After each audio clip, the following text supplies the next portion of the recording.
¿Qué tal, amigas y amigos?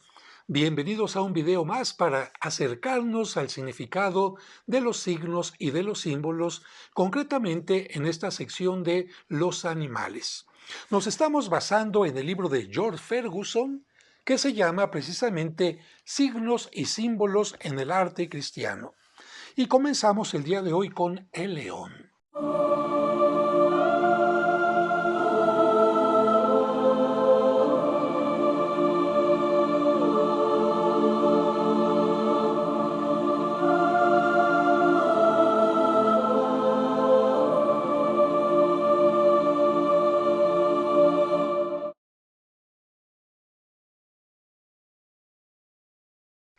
Su presencia en el arte renacentista tiene diversos significados de acuerdo con las circunstancias. En general, es emblema de fuerza, majestad, valor y fortaleza. La historia natural legendaria afirma que los cachorros de león nacen muertos, pero vuelven a la vida 3 días después del nacimiento, cuando el león padre les sopla su aliento. Otras tradiciones mencionan que es la madre, la leona, la que sopla sobre ellos poco después de su nacimiento y por esta razón, cuando empiezan a respirar, supuestamente significaría que están pasando de la muerte a la vida. Por ello, el león se relaciona con la resurrección y es símbolo de Cristo, Señor de la vida.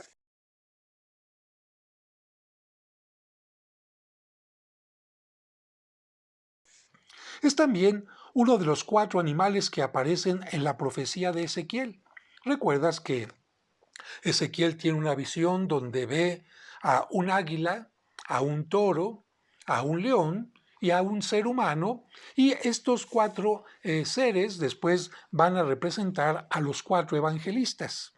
Por lo tanto, el león es atributo de San Marcos, porque su evangelio es el que más atención dedica a la resurrección y porque proclama con gran énfasis la dignidad real de Cristo. Bueno, hay que recordar que Cristo es de la descendencia del rey David y por lo tanto en su sangre, vamos a decirlo así, humana, hay realeza, aunque como rey de reyes, por supuesto, es hijo de Dios. El león alado, es decir, con alas, es atributo invariable de San Marcos y también es emblema de la ciudad de Venecia, cuyo patrón es ese santo. Precisamente en Venecia se conservan los restos de San Marcos y por estar San Marcos en esta ciudad, el león se convirtió como consecuencia en signo de la ciudad. También San Jerónimo se relaciona con el león. Como ves en esta imagen, se le representa en muchas ocasiones con un león a un lado o a los pies. ¿Por qué? Porque se dice que una vez extrajo una dolorosa espina de la garra de un león que desde entonces se convirtió en su fiel amigo. Aunque otras interpretaciones dicen que San Jerónimo, por su fuerza, por su manera de traducir la Sagrada Escritura al idioma popular, fue como un león que rugía en el desierto. Según la creencia medieval, estamos hablando otra vez de creencias, no de historia natural, el león duerme con los ojos abiertos. Por esta razón representa la vigilancia. Claro, el león no duerme con los ojos abiertos, es una creencia medieval. En casos más raros, simboliza al príncipe de las tinieblas. Apoya esta interpretación el Salmo 91, versículo 13. Hollarás al león y al dragón, pasaje que se entiende como el triunfo de Cristo sobre el diablo. Aquí no está escrito, pero también te hago un comentario. San Pedro en la Sagrada Escritura dice, estén despiertos y atentos porque el demonio, como león rugiente, está buscando a quien devorar. Así que por esta carta también de San Pedro, el demonio puede estar representado como el león. Además, el león es atributo de Santa María Egipciaca, porque vivió en el desierto, de Santa Eufemia, de San Onofre y de San Pablo el Ermitaño, santos que tienen que ver con el desierto. Pasamos a nuestro siguiente tema. Símbolo del pecado, ¿quién será? También el leopardo. Bueno, evidentemente que aquí hay un aspecto totalmente natural en la piel del leopardo, porque normalmente el leopardo que tiene manchas y la mancha, perdón, se dice mácula, por lo tanto no es inmaculado, es un animal manchado y si la mancha es símbolo del pecado, pues precisamente esta será la primera relación. Símbolo del pecado, la crueldad, el diablo y el anticristo. A veces se halla presente en las escenas de la adoración de los Reyes Magos, materializando la necesidad de la encarnación de Cristo para la redención de los pecados.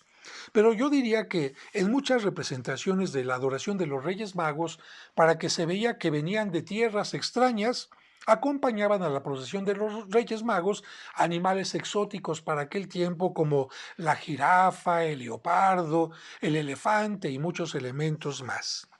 La liebre o conejo.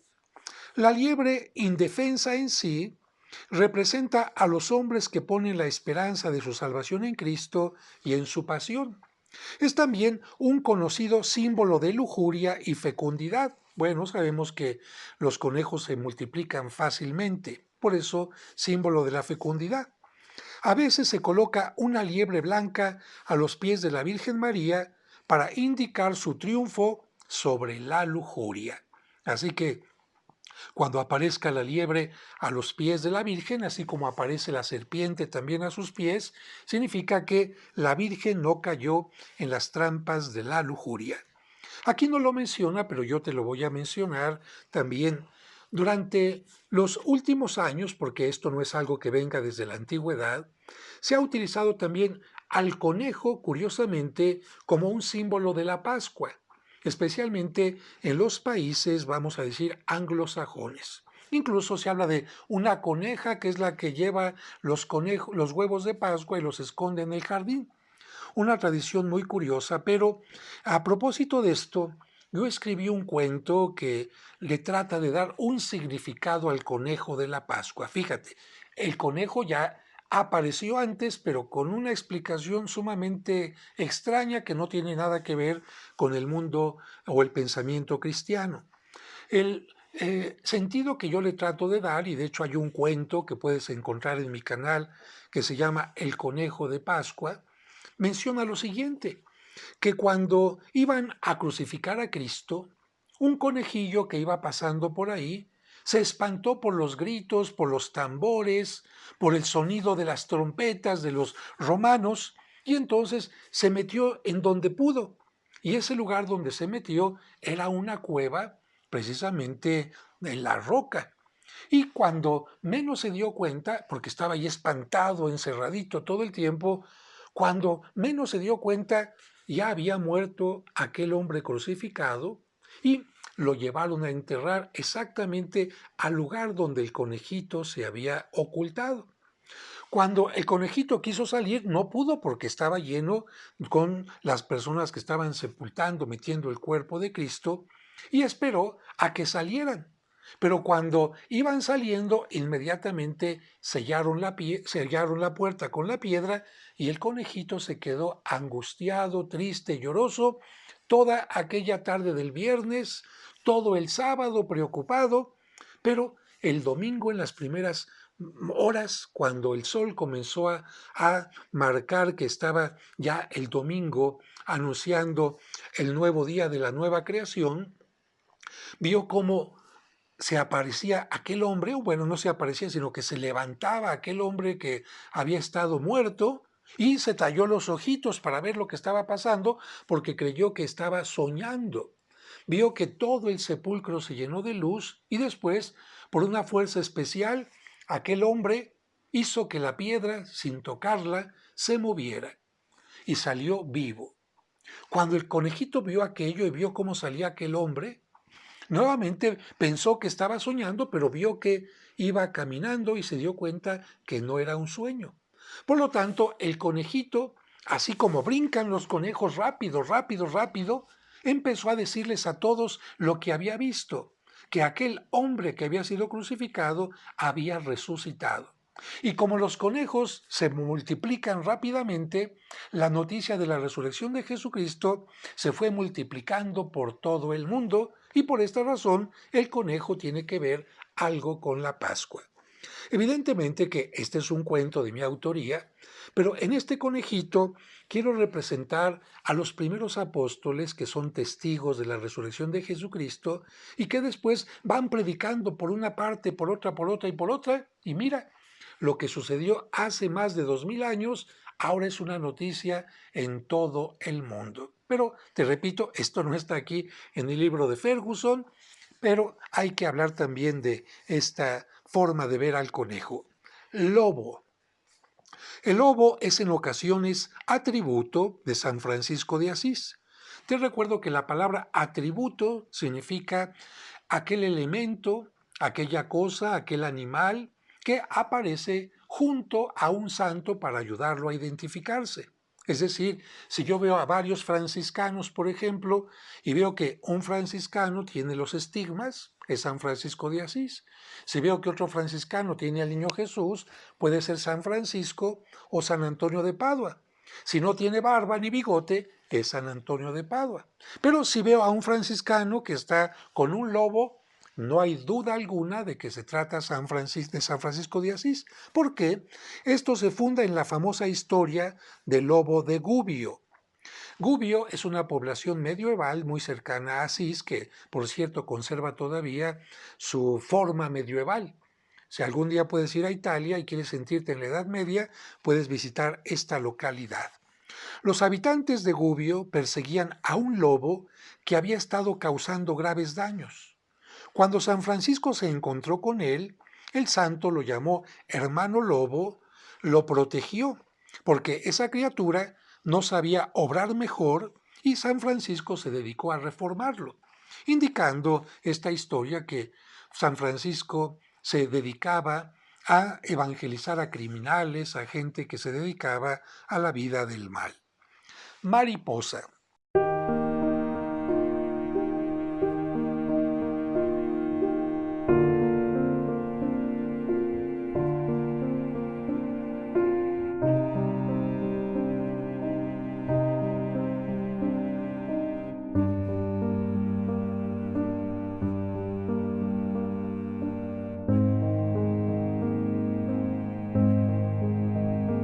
Suele verse una mariposa en los cuadros de la Virgen y el Niño, usualmente en la mano de éste, que simboliza la mariposa, la resurrección de Cristo, y en sentido más general, la de todos los hombres. Este significado deriva de las 3 etapas de su vida. Primero, oruga como gusanito en la tierra, crisálida cuando ya se encuentra, vamos a decirlo, en el sepulcro, y mariposa cuando ha resucitado. Estas 3 etapas son claros símbolos de la muerte, la vida, perdón, la muerte y la resurrección. Siguiente tema, el mirlo. El plumaje negro y el canto melodioso hacen del mirlo un símbolo de la oscuridad del pecado y las seductoras tentaciones de la carne. Con este significado suele vérselo en los cuadros sobre la vida de San Benedicto, que tanto debió luchar contra las tentaciones carnales. ¿Qué dice la leyenda de San Benedicto? La leyenda refiere que un día, mientras San Benedicto oraba, el diablo se le apareció en forma de mirlo, tratando de desviar su atención de sus plegarias. Sin embargo, el santo reconoció al diablo en el pájaro y lo derrotó con el signo de la cruz. Aquí quiero hacer también algunas anotaciones. Nuestro cuerpo tiene varios sentidos: el oído, ¿verdad? El olfato, por supuesto la vista, el tacto, y el pecado, nos dice la enseñanza cristiana, puede entrar por cualquiera de estos ojos. Por ejemplo, el ojo puede estar pecando por la lujuria. El oído también puede estar pecando por hacer caso a los chismes, por estar haciendo caso a las mentiras. La boca puede pecar en 2 maneras: por lo que sale de ella, chismes, maldiciones, falsedades, blasfemias, pero también puede pecar por lo que viene hacia adentro, es decir, por la gula, por ejemplo, ¿no? Y en cuanto al oído, bueno, y el tacto, no se diga, con el tacto podemos robar, Claro, el tacto también nos sirve para trabajar, pero en el sentido de pecado, lo negativo nos sirve para robar, para acariciar en una forma incorrecta y para destruir muchas cosas. Pero llegando nuevamente al oído, mira, hay mucha gente que lamentablemente te hace pecar por su forma encantadora de hablar, como el mirlo, inventando chismes, inventando cosas sobre el otro. También te puede hacer pecar, ¿por qué? Haciéndote adulaciones. ¡Ay, qué bien lo hace todo usted! No, no está mal que usted peque tantito. Lo que vamos a hacer no está contrario a la ley de Dios. Adulaciones, eso también. Y por supuesto, esto puede estar representado no solamente por el canto del mirlo, sino de otros seres extraordinarios, como nos lo cuenta la historia de los griegos, en donde precisamente te acuerdas de aquella epopeya en donde un líder va para encontrar determinados tesoros y pide que lo aten al mástil del barco. ¿Por qué? Porque le dicen, mira, donde vamos a pasar, ¿qué es lo que sucede? Hay sirenas. Y las sirenas en esta narración no eran como las que conocemos ahora, que sobre todo se han reproducido en el mundo del arte contemporáneo, que son mitad mujer y mitad pez. No, en la antigüedad las sirenas eran más bien como pájaros y eran representadas así porque su canto, y quienes cantan, pues los pájaros, ¿verdad?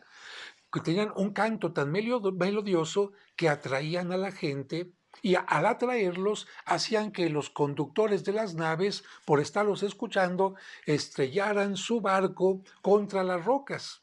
Por esta razón, Odiseo, me parece que es el personaje ahorita me confundí un poquito, pero pide que lo amarren al mástil porque él quiere escuchar a las sirenas.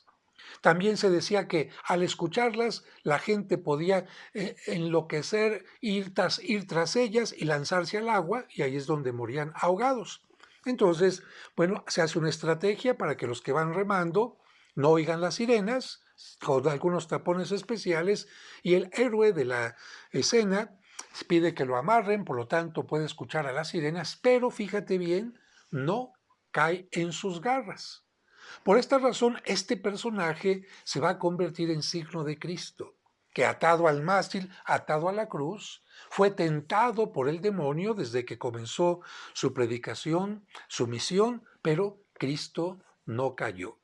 Y por lo tanto también este personaje en el arte del Renacimiento representó a los cristianos que no se dejaban seducir ni por los chismes ni por todas las cosas negativas que escuchaban. Así que bueno, esto lo quise hacer solamente a colación en relación con el mirlo. Mono.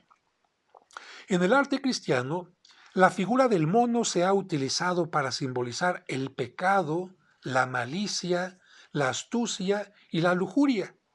Puede también simbolizar el alma perezosa del hombre, ciega, codiciosa y pecadora. A veces el mono representa a Satán, y cuando se le muestra como un mono encadenado, se sugiere la idea del pecado que ha sido conquistado, que ha sido vencido por la fe y la virtud.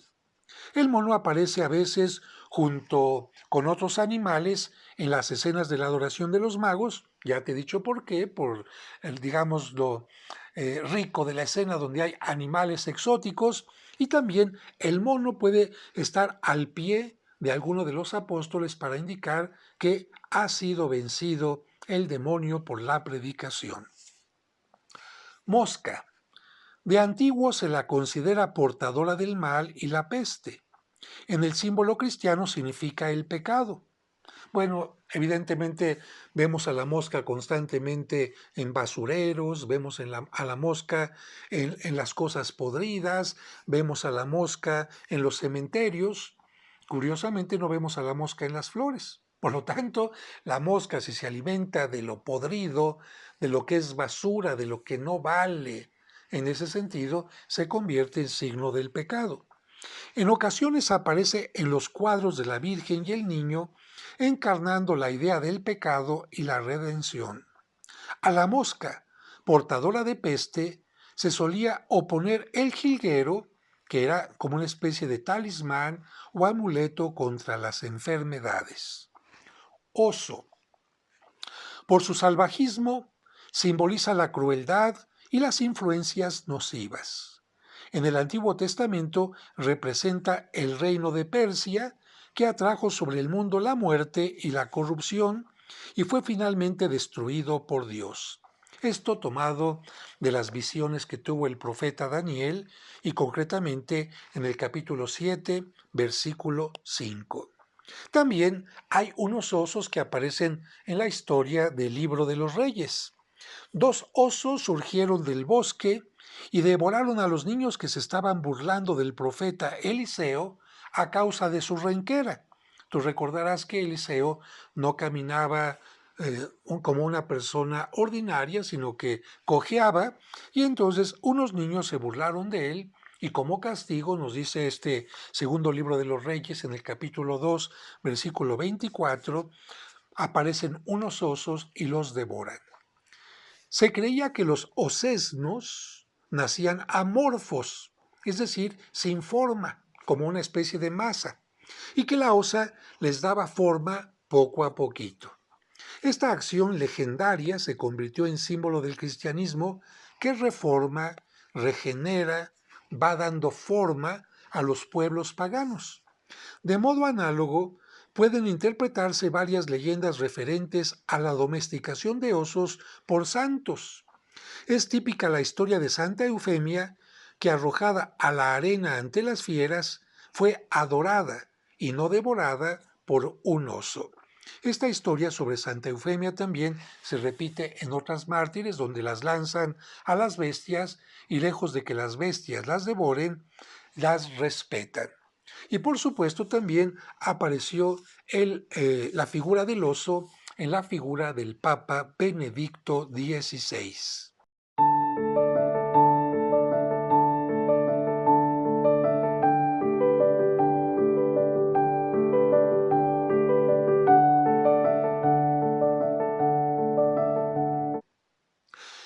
Vamos ahora con el penúltimo tema, el pájaro carpintero. Es símbolo habitual del diablo o de la herejía que mina la naturaleza humana y conduce al hombre a la condenación. A ver, vamos a tratar de entender. El pájaro carpintero llega, golpea, golpea, golpea, poco a poquito va sacando la madera del tronco, lo va haciendo menos fuerte, y en este sentido, ¿qué es lo que hace el demonio? Poco a poquito, a través del pecado, a través de la tentación, nos va disminuyendo en nuestro acercamiento a Dios y pone en peligro nuestra vida de santidad. Y el último punto de hoy será la paloma. En el arte antiguo y en el arte cristiano simboliza la pureza y la paz.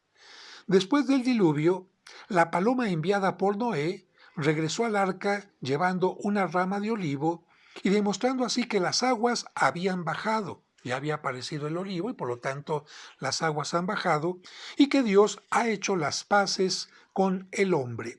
Capítulo 8 del Génesis. La ley mosaica, es decir, la ley de Moisés, declaraba pura a la paloma, que por esa razón constituía la ofrenda de purificación después del nacimiento de los niños. Recuerda que para los judíos había animales puros y animales impuros. Los animales puros, por ejemplo, se podían consumir y en cambio los animales impuros no. Por ejemplo, el cerdo es un animal que no se puede consumir porque es un animal declarado impuro. ¿Por qué se representa a la paloma en la escena de la presentación?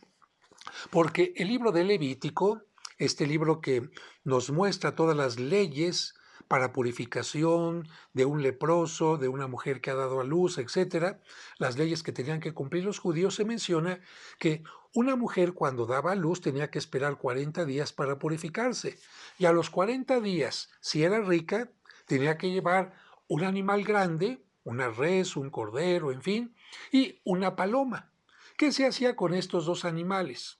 La paloma, ¿verdad?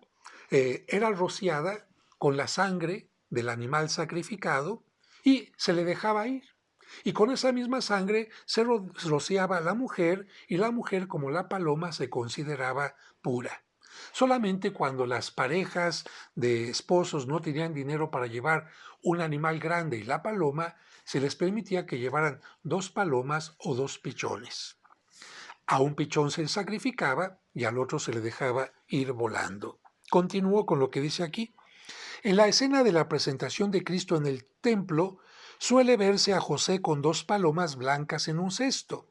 Y tiene aquí una cita.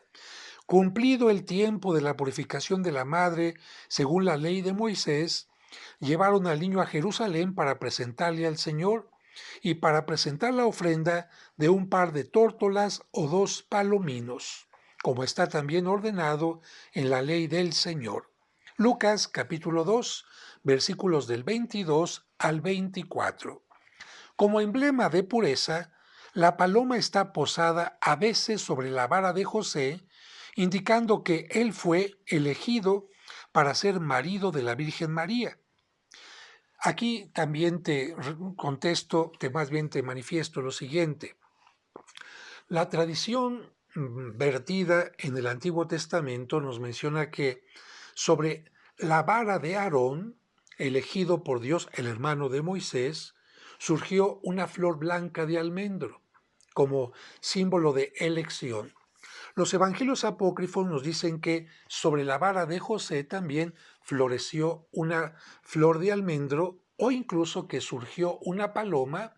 Y otra tradición que presenta la paloma, se dice que el Espíritu Santo le enseñó que el hijo que iba a tener María no sería de él, sino precisamente del Espíritu Santo. Como emblema de pureza, la paloma está posada a veces sobre la vara de José, indicando que él fue elegido para ser marido de la Virgen María. El padre de Catalina de Siena vio una paloma sobre la cabeza de la santa mientras oraba. Sin embargo, el arte cristiano muestra eminentemente a la paloma como símbolo del Espíritu Santo. Esto especialmente por la narración del bautismo de Cristo, donde se menciona que el Espíritu Santo desciende lentamente, de la manera como descienden las palomas, y se posa sobre Cristo. Este simbolismo aparece por primera vez en la historia del bautismo de Cristo, y dio entonces Juan este testimonio de Jesús diciendo: Yo he visto al Espíritu Santo descender del cielo en forma de paloma y reposar sobre él. Capítulo 1 de San Juan, versículo 32. Aquí tengo que aclarar lo siguiente.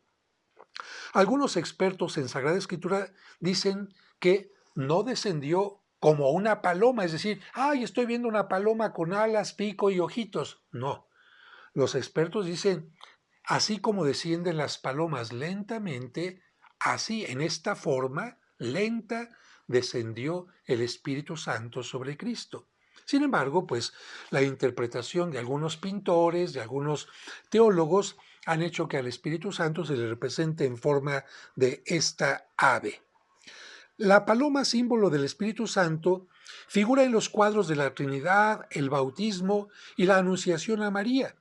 7 palomas representan los 7 Espíritus de Dios, o el Espíritu Santo en los 7 dones de su gracia, según la profecía de Isaías. Texto: Y saldrá un renuevo del tronco de Jesé, y de su raíz se elevará una flor, y reposará sobre él el Espíritu del Señor, espíritu de sabiduría y de entendimiento, espíritu de consejo y de fortaleza, espíritu de ciencia y de piedad, y estará lleno de espíritu de temor del Señor. Y después encontramos nosotros el siguiente texto. La paloma se relaciona además con las vidas de varios santos.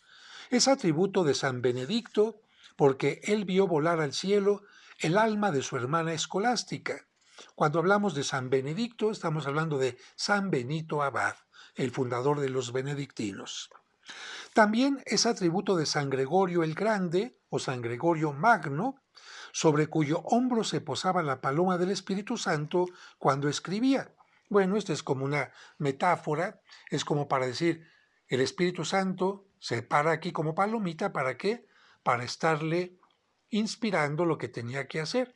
evidentemente que no había una paloma que bajaba, sino era el Espíritu Santo que le inspiraba a decir sus predicaciones o hacer sus escritos. Por ahora nos quedamos en esta parte y solamente quiero comentar lo siguiente.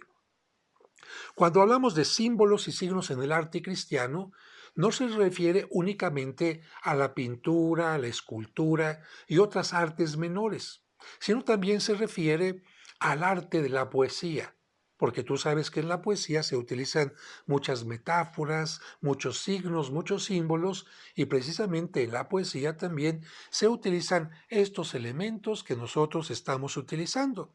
Y claro, en la Edad Media, que había tantas leyendas que se podían representar sintetizadas quizás en algunas esculturas del exterior o del interior de las catedrales, estos animales no nada más eran animales ornamentales, sino que se les daba este significado que nosotros estamos estudiando. Muchas gracias por haber estado conmigo en este video. Recuerda, si te gustó, por favor, dale me gustó y si puedes, recomiéndalo para que otra gente también se acerque al mundo del arte cristiano. Vamos avanzando. Que Dios te bendiga.